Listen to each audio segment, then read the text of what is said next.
Hello, good afternoon. I guess being the last speaker is sometimes not a good thing. In this case, I feel pretty good about it because having seen the presentations I've seen, I actually feel even better about what I get to do every day than I did when I came. I feel that we're not only working with Xiaojin on the green leap, but I see that we're also a bottom of the pyramid up business. I've learned a lot about some of the positive things that we do. My name is J Moran, and our company is the Advanced Energy Group. We're 14 businesses. Some of them are here on this slide. The businesses on the right hand are all technical energy providers, and the businesses on the other side are service providers. And Hardin Geothermal is the founder of the feast. We do solar, we do wind, we do cogeneration, but really the best return on investment and the best energy savings that we can offer people in the real world every day, practical solutions, is geothermal. One of the things that makes me kind of happy in life is, as an aging child of the 60s, it seems that the world has reached a point where lofty ideals are now becoming practical. Solutions are becoming more practical, and what we're doing is actually getting heat and cold from the earth the way a plant does. How many people here know what geothermal HVAC is? Okay, just a few. I'm going to quickly go through a little primer just so you understand. We are actually going down and getting 51-degree water from the earth. It's really solar energy trapped in the earth. We have our groundwater here is 51 degrees, our ground temperature. It's the average solar temperature of the average day in Michigan at this latitude. In Miami, it's 70 degrees because that's their average temperature. It's solar energy trapped in the earth. We're not doing that sexy thing of going down and bringing geothermal energy from the lower in the earth in terms of gas or steam. We're using that 51-degree water to do heating and cooling. Getting cooling from 51-degree water is a no-brainer. You need a duct and a fan. We use a heat pump. Use heat pumps to get heat from 51-degree water in the winter. And that's the same thing. Heat pump is the same thing as your refrigerator, where you get cold on the inside and you get hot out the back. Heat pump takes 51-degree water and can bring it up to 130, 140 degrees. Except in the winter, you're starting with 51-degree water, not 20-degree air or 0-degree air. In the summer, you're cooling 51-degree water, not 100-degree air. Just picture that in terms of the savings. The EPA at the bottom of the slide says, geothermal is 500 to 600% more efficient than standard HVAC. What that means is that it's a 50 to 60% energy savings. That's the starting point. We mostly quote our clients a 60 to 70% energy savings. Geothermal, we put heat exchangers in the ground. That's the loops you see on the left-hand side. And we replace those things on the building on the right-hand side. All these big cooling towers and big boiler plants. Those go away, and what replaces them is a very small utility room. On the left-hand side, you see us drilling in Wyandotte. On the right-hand side, that's the utility room at LaFontaine Cadillac in Highland, Michigan, up on M59. That is the entire heating and cooling plant for the building. There's a little small refrigerator-sized heat pump on the side of it, but that replaced several boiler rooms and a whole bunch of rooftop air conditioners. There's several different ways of doing geothermal. You can take up a lot of area and do a horizontal system, the upper quadrant on the left-hand side. You can use a lake or a river. The lakes and rivers change. The temperature changes in the winter and the summer. It's not always the best way to do it. We do the lower left-hand corner. We have a vertical ground loop system, closed loop system. Once we do our geothermal loop, the same water circulates forever. And in this case, it's really good that Dow's resins that make our geothermal heat exchangers are made out of last 400 years, because they will last in the ground for 400 years. But we don't know any way to prove it. They haven't been doing it for 400 years. But these are very long-lasting systems.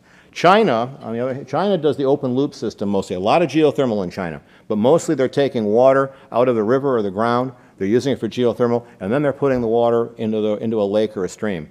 And I just learned this afternoon about China's water problems in one of the last presentations, and so I know how that is not a sustainable practice for China, but it is the way they're doing HVAC right now. Nebuchadnezzar did it this is very old. Nebuchadnezzar did the Hanging Gardens of Babylon with geothermal 4,000 years ago using the rivers of Iraq. Here's our advance in technology, and this is something I really want to just take a minute about. Geothermal has always been very efficient. We're going to make it less expensive. That's one of the goals of our company, and it makes it so that HVAC is going to be close to the same cost as geothermal. Right now, for the past few years, geothermal has been more expensive. We're bringing the cost way down. The picture on the left is a picture looking down into a 5-inch hole. Standard geothermal technology is putting called a U-bend. This is a U-bend. It's about an inch pipe. It goes down into the hole. Water goes down at a certain temperature, then it comes back up at 51 degrees. With a 5-inch hole, this is bringing an inch of water up and down, and also the rest of that hole is filled with grout, and grout is an insulator. So you're trying to do heat exchange through an insulator. Even with this system, the EPA says this is 500 to 600% more efficient than HVAC. About 5 years ago, the founder of the company that we represent, Hardin Geothermal, invented this. This is the bisect. It's a 3.2-inch tube. It goes down in the ground 400 feet. And you can see, looking down into it, the same as that picture. It brings up 2.5 times more water, and it has an awful lot less grout. So it's not going through insulation. So this saves the size and cost of the geothermal field by 45%. We've been using it in buildings, about 90 buildings for the last 5 years. This is manufactured, by the way, in China, and when we develop our partnership in China, the manufacturing of this pipe in China will be the basis of being able to develop business in China for the next year or so. The new technology that we've been using since November is manufactured here in the USA, and it's called the JEX ground exchanger. It's 4.5 inches wide. It brings up even more water. It separates the two sides apart so heat from one side doesn't transfer to the other. And now we can bring the cost and the size of the geothermal field down by 60%. So with this pipe in mind, we can actually take and reduce the number of geothermal bores that are needed for a geothermal building by 80%. Only need this takes a bore of this brings up 7.5 tons of air conditioning capacity. A bore of this brings up 1.5 tons of air conditioning capacity. 5 times the capacity, about 2 times the cost.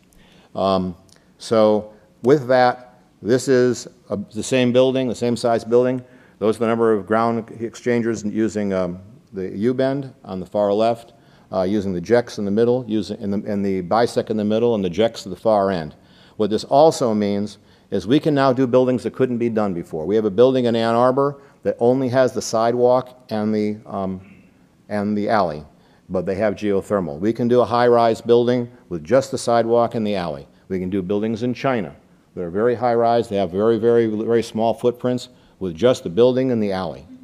Maybe the street or the parking lot nearby, but this is a big change, a big revolution, if you will. So besides the cost savings, it's the savings of being able to bring it to condensed areas, downtowns. That's why my specific goal in life is to bring this not to individual buildings. We do individual buildings. It's to do districts. So the 7 primary advantages, I'm not going to go through these in detail, but besides providing a higher degree of profit and sharing that profit with the customer, we allow ourselves to use all the various things I just talked about. One of the other things is that in a district-wide situation, you're doing tremendous economies of scale, 30 or 40% economies of scale. Imagine buying 800 heat pumps instead of 1 heat pump for a house. Just think on that term, and you'll see the costs are going to come down by another 30% just by doing things on a district-wide scale. We're being very much encouraged. I met the gentleman from Oak Ridge National Labs yesterday here, and I talked to the woman who did this report for Oak Ridge National Labs. My next 3 slides are from the DOE's Oak Ridge National Lab report. The DOE hadn't read this when it was put out in 2009. They're now helping implement it. It recommends that federal policy makers seriously consider aggressively deploying geothermal as Soon as possible, the program's commencing soon as possible, and they've already begun. I just got a $15 million grant for Toledo for a district-wide system in Toledo last summer that I wrote, and it's being implemented now. It's one of the first in the country. We're working with 14 other cities. I'll show you them later quickly on the same kind of district-wide systems. This is another very interesting slide. The DOE implementing their goals for geothermal, we can save 3.4 to 4 quadrillion BTUs annually of electricity. It's the same as about 96 coal-fired power plants. So they have set a goal of, in this document it says 2030. The goal has been changed by President Obama. At the State of the Union, he announced a goal of reducing energy by 2035. This is their goal. This is the goal for 2035 for the Department of Energy and Buildings of the United States of America. They're looking at the Better Buildings program that's going to implement this and other things as being the same thing to the next 20 years that the Interstate Highway program was to the 50s and the 60s. Massive investment, massive job creation. In Toledo, they spend $2.7 billion a year on coal and oil. As their program is implemented in Toledo, 80% of that money is going to be not spent on coal and oil out of state. It's going to be spent on the jobs that are put the system in, and then they're going to be saving 60% of that money over the long haul. This is the other slide that really affects me personally. It asks, why, if we want geothermal to exist and grow, why do we expect a homeowner or a business to pay for the underground system when they don't have to pay for the gas coming to their house, why they don't have to pay for the electricity coming down the street or their telephone lines? So they want to come up with programs to provide district-wide underground geothermal service that anybody can hook into. And I say that 20 years from now, people will be asking, why weren't we doing this 20 years ago? Why weren't we doing this 40 years ago? 30 years ago, we were the leaders in geothermal in the world. Europe's now the leader. We backed off completely in the 1980s, exactly when we backed off solar. Now the time has come to do something about it. Why an advanced utility system? Like I said, it distributes the load evenly. Imagine buying products in mass amounts. It allows for using surface water features. It also allows landlocked areas to be serviced. And what we're doing is we're taking the local energy stored under your feet and we're creating community wealth out of it. That's the principle, and that's the principle that every city that's in trouble, and that's every city needs to examine. And we have a lot of cities in the Midwest, the West, and the East Coast that are looking at it right now. This picture is a little hard. This is a series of geothermal bores. You can't really see them on that slide, but the implication of it is that the geothermal bores along the black edge are serving the entire town and not just the buildings near them. This is what we would do. Picture either a row of houses in a neighborhood or make that a whole line of buildings in a downtown. We might start with one hole where one building is needed, add another hole when another building wants it. We're only going to put a hole in the ground when there's a customer who wants to serve it, wants the service. Later on, we might add another one here. With one bore, we're going to be able to serve 4 homes. With one bore, we can serve, with 2 bores, we can serve a small 150-foot by 40-foot by 2-story building. Over time, the system grows. It's all done under the frost line. Some geothermal puts propylene glycol into the water. We don't. It's under the frost line. It's never going to freeze. We just put water in the system, closed loop of water. This is in the district. We're doing this in Wyandotte right now. We're running geothermal down the streets, and then it enters under the frost line in the basement, where it then connects to a heat pump and gets distributed throughout the house, just like whatever the heating and cooling system is in that house. If the house doesn't have air conditioning, we may have to do some duct work to bring air conditioning around. By having a district-wide system, we can take, this shows putting solar, the garages in the back of the slide. The idea is I have solar thermal panels on the roofs. It preheats a water tank, and now we're taking that 51-degree water. We're going to heat it up to 70 degrees using solar thermal, which is free. And now we're going to be heating with 70-degree water, not 51-degree water, which means it's going to cost even less to get heat out of it through your heat pump. There's a lot of different financing solutions. I could spend 1/2 hour on this slide. Let's just say that there are dozens of them, and there are also subsidies that amount to 30 to 40, in some cases 60% of the cost of the geothermal system that the federal government and the states have out there. My other company, Neighborhood Funding Resources, works with cities and clients on those subsidies, but it's way too much to go into here with the time we have. I want to take a moment This Wyandotte, we're doing a $20 million geothermal system in Wyandotte. For those of you who don't know, it's about 40 miles southeast of here. It's on the Detroit River, about 6 miles south of the Detroit border. I have a map of it in a second, but it's going to have a $20 million phase 1 system. Phase 10 is $200 million down the road to do the entire town. In phase 1, they're going to have 800 homes hooked up to the system, 15 public buildings, about 3,000 tons of HVAC capacity, and it's all going to happen in the next 2.5 years. You may have read, those of you who are local, it was a big thing in the Detroit Free Press this week. We just got them the $20 million, they just got the $20 million in financing. They also got a $3.7 million grant from the DOE to do this, and they're going to be the first city in the country that really has this on a wide scale. We're very, very proud to be working with them on this. This is going to be a major benefit to the citizens of Wyandotte. And I will tell you that all other 15 cities we're working with in Southeast Michigan are all looking for the success of this as they look to do the same thing. That $20 million phase 1, when you're talking about, Xiaozhen, you're talking about the essence of a pyramid up business. One of the things you said, all those things, this is distributed, this is low intensity, small scale. It's also large scale because we're doing it in a larger scale, but each is a small scale unit. But it's a lot of jobs. Just that $20 million system is going to provide 75 direct jobs created, 150 indirect jobs, and then when that system is done in 2.5 years, they're already working on phase 2 already. They've already got $2 million invested in phase 2, even though phase 1 just started. And those jobs are going to go on and on because this is a brand new industry, and those jobs are going to be trained into be careers, and they're going to last for the next generation or more. One of the reasons they're going to last is because we have a whole training program that goes along that takes those 4 categories of jobs here. Sorry for the overlap of the writing there. Geothermal field installation, construction, mechanical equipment, and maintenance. Takes an entry-level worker and turns it into a career. We have ongoing training, 2-year program after they take the initial training, and the idea is to create careers, good-paying careers, out of entry-level jobs. 80% of the jobs in this program are entry-level that can be done by anybody. This is the cities that we're currently working with. Wyandotte's at the top of the list. Toledo is second. They're a little bit behind Wyandotte. Wyandotte was working on their system for 2 years, has been planning this.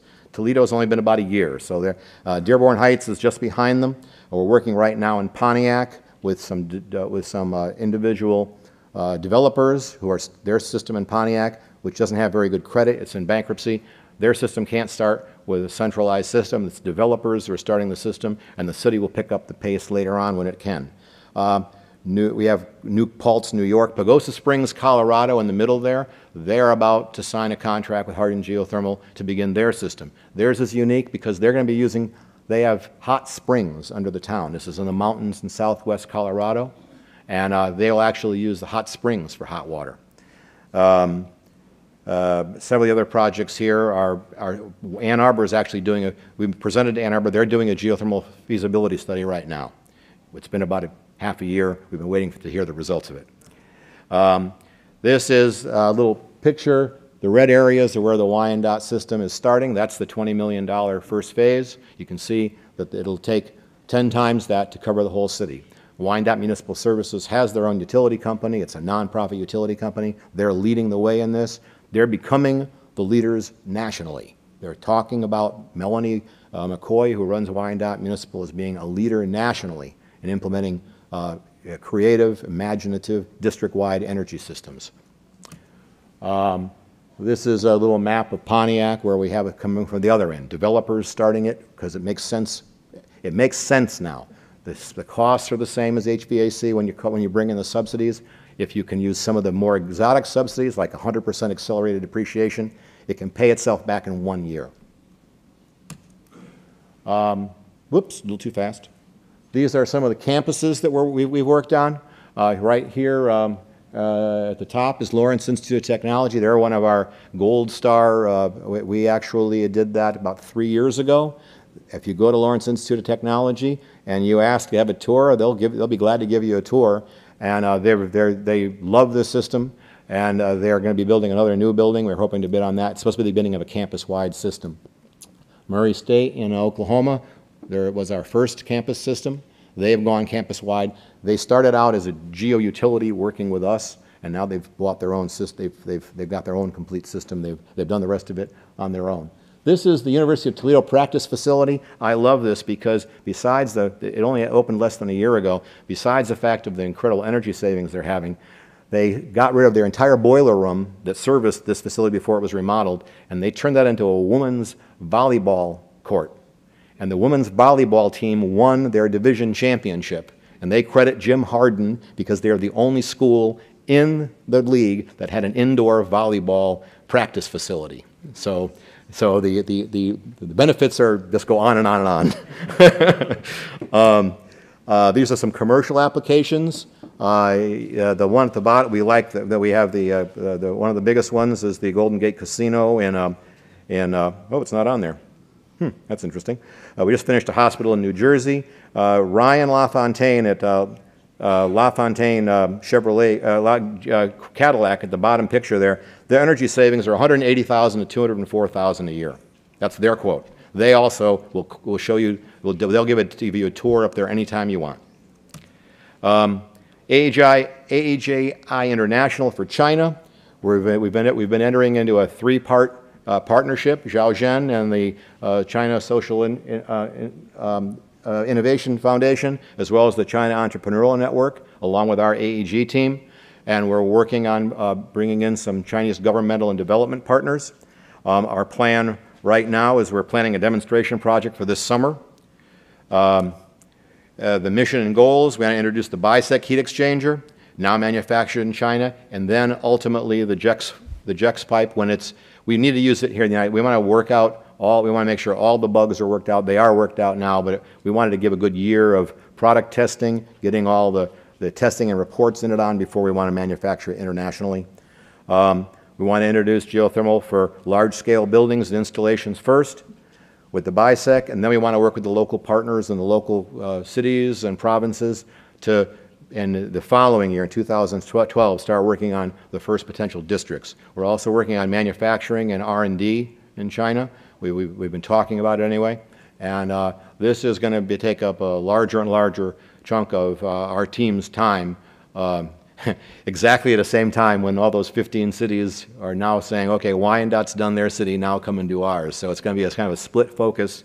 But we are going to the Sustainable Built Environment Forum in Shanghai and presenting the updates on this. And we hope to have word at that time about our demonstration project in China.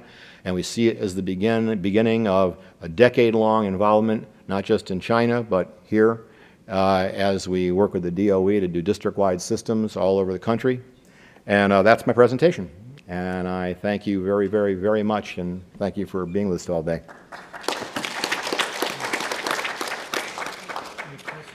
Are there questions? Yeah. This is really for both Jim and Kay. You both did a great job of talking about opportunities, and you didn't say what was the tough part in a sense. You know, where are the real problems of working in this space? Because obviously there's some challenge. Well, you remember the gentleman over there who asked about he's surprised that the capital is coming from China? Well, I'm not surprised at all. No matter what you hear about investment in alternative energy in the United States, it isn't happening, not on any large scale. We just spent 3 months on a building that everybody involved in it wanted the geothermal. They absolutely wanted it. The bank told them that they didn't see taking the extra risk for the lack of value it was bringing to the building. That's what the banking community thinks of this. It's going to take a generation. The reason the 40-year thing that we did, that they talked about at that last the seminar this morning, it's going to take 40 years, even though every building in the United States of America, most HVAC systems last 20 years. That means over 20 years, all buildings should transition. It means 5% of the buildings in the United States are going to put in a new HVAC system every year. So you guys haven't gotten the people to do the financial model? The financial is way, way behind, and now we have to model this stuff out in order to have a bank. So Wyandotte got their financing because they have an excellent bond rating, and the city took a chance. Other cities are willing to do that, but they need models. I don't know about you. How about Herman Miller? Is this thing on? You guys hear me? There's a switch. Is that better? Is that working? A little closer? There are certainly challenges, and they revolve around primarily it's economics. It's what can we afford to do and how fast. Whether we're looking at renewable energy, one of the things I didn't mention was we've got the goal to become carbon neutral. And a third of our impact comes from the combustion of natural gas. If we start adding up the costs to offset that or look for alternative ways to heat our facility, even with a lot of the incentives from the government, finding a way to make that make business sense is a challenge for us. On the product side, with a focus on toxicity, looking for products that meet current codes. State of California, as an example, has some of the most stringent fire codes for products. At the same time, they have some of the most stringent chemical laws as well. And so finding those replacements is a daily challenge for us. And, you know, we don't always have the luxury of walking away from that cost savings, the one that I mentioned. I can highlight some other cases where a different outcome took place inside our business, right? Every business case is unique, and as much as I'd like to say environment trumps everything at our company, we're a for-profit business, and we have to balance all that out. And Herman Miller is like in the 99th percentile of businesses. You know, Johnson's, so there's a few other companies that are really, really good. In the same way with the geothermal, 2-3 years ago, no one even knew what the term meant. I find more and more people know what it means now, but we're at the very, very beginning of a long road to hoe educating the public. And those who did know it knew it from 4 or 5 years ago when it was significantly more expensive than HVAC. So there's a lot of overcoming to do. And with cities, the real estate people say location, location, location. Working with cities, I say patience, patience, and patience. And then they change mayors on you. So it's really a long-term process. Any other? I thought I saw a hand over here somewhere. Yeah. I'm sorry, do you want to? Your products, I mean, there should be no additional or investment for family or companies. And what about the payback period? For geothermal? We just, okay, I can give you one. We just did just the other day, we did a pro forma for a 364-room hotel in the Catskills. There was a $5.3 million geothermal installation. We didn't know if they could use the accelerated depreciation. The way the gift Congress gave us at the beginning, just before Christmas, was they passed a bill that for all alternative energy services for buildings, you can write off the entire investment in 1 year if you finish it this year, and 2 years if you finish it by the end of next year. Not everybody can use that accelerated depreciation, so we did it with or without the accelerated depreciation. Without the accelerated depreciation, it paid itself off in 4 years. With the accelerated depreciation, it paid itself off in 18 months. So most of the businesses we talk about now, it's under 5 years for the return on investment. Sometimes it's a little bit more. If we have to do a lot of duct work because they didn't have air conditioning, but then they're gaining air conditioning. You know, sometimes it's apples and oranges. So you said that now the Department of Energy is supporting you guys. Do you see any tax incentives like there is for EV for you guys? Any what? Well, there are tax incentives now. For a homeowner has a 30% investment tax credit. Business owners have a 10% investment tax credit. And they're also, for geothermal, you can get a 60 cent a square foot tax deduction for your building. So if you have a 100,000 square foot building, you do geothermal, that's a $60,000 tax deduction just for doing geothermal. And you can do any advanced HVAC, but you have to meet certain standards, and some new systems don't meet those standards. Geothermal always does.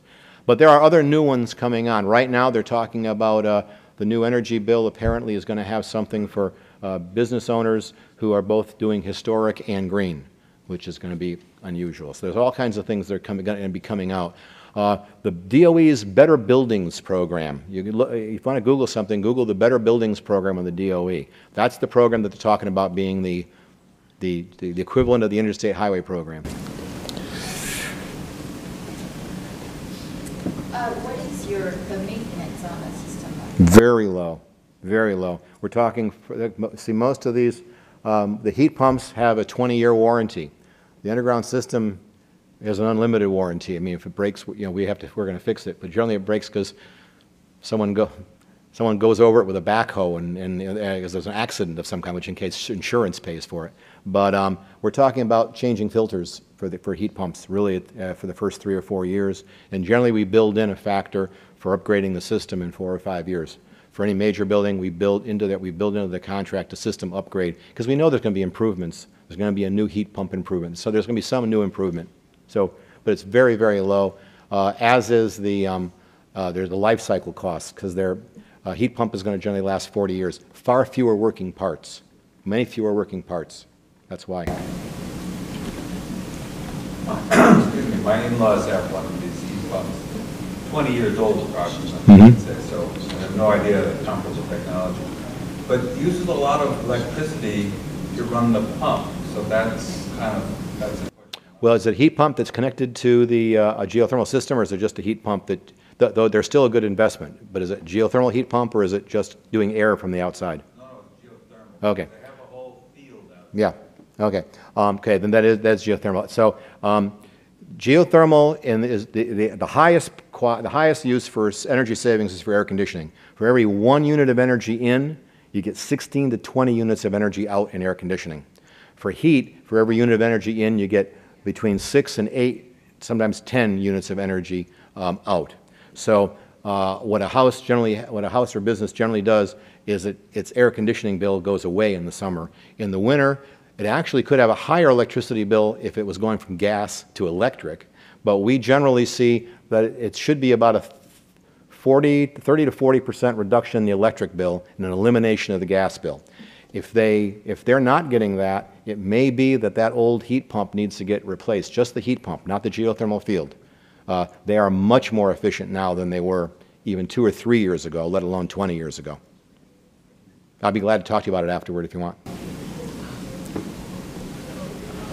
the geothermal new technology you are using now, how about the market potentials or technology advantages of your stuff in the existing products in Europe?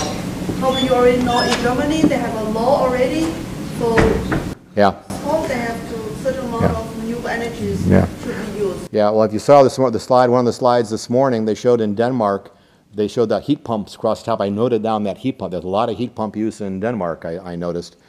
Europe is the leader in geothermal right now. They have far, far more than we do. Switzerland, a couple of others, it's actually it's not mandatory, it's the expected way to do it in a number of European countries. And funny you should mention that. We have someone in Turin, Italy, who is going to be working with us on the JEX heat pump for Europe. But again, we want to wait till we've done some more work on it here and get the testing in place. But you're right, we see this as a major market advantage, and we are actually looking for investment to help roll this out quicker. So we see it just as you saw it. So that's how we look at it too. Okay. Thank you very much. Thanks, everybody. Thank you for patience for stay the last minutes. I think we had a great panel today. Thanks, Mark. Now I turn this mic to Mark. Make a conclusion. Yep. Thank you, everybody. Can I ask a question to you? Yeah. Go ahead. So just want to talk about LCA, life cycle system, and also cradle to cradle. My question is, Herman Miller, do you have your use post-consumer furniture that for recycling? The question is, do we collect our used furniture? Thanks for asking that question, because it's hard to give this presentation without somebody asking that. And the challenge for us is to do it economically. And so what we have a couple of solutions today. I'd love to say that when you're done with your chair, we'll take it back. The economics just don't work. So what we do is, number one, we have a program called Repurpose, where we try to link up used furniture with local nonprofits who can use their furniture, again, where they don't necessarily have the same standards.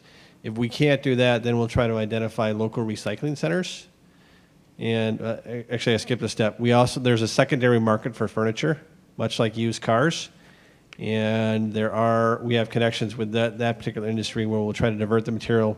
If we can't dispose of it through Repurpose, We'll use the secondary furniture market, the used market, and then we'll try to identify local markets that can take that back, the used product, and recover the materials as best they can. Thank you. Okay, just a reminder that we will be posting all the sessions to a website, and hopefully we'll also generate a podcast and try to get this in usable fashion for you. Thanks a lot for your participation in that. Thanks again to all of our sponsors, especially to Dow and Steelcase, our industrial sponsors. And thank you for participating. Everybody have a great trip home. If you have any additional questions about your travel, Jane and Heather are still downstairs. And if you need any help about things going on in Ann Arbor while you're still here, I'd be happy to talk to you here at the end. Thanks a lot. Have a good trip.